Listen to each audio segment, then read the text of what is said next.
Okay, i-harvest na natin tong gabi na to. Hindi ko naman to tinanim eh. Kusa siyang tumubo dito sa ano. Mga lupa ko. Ayan o, plastic bag lang siya.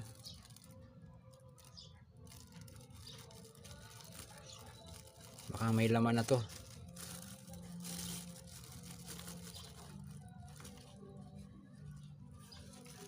Ay, wala pang laman no.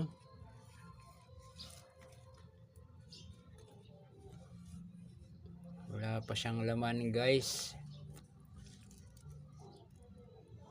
Pero pwede na sigurong gulayin to.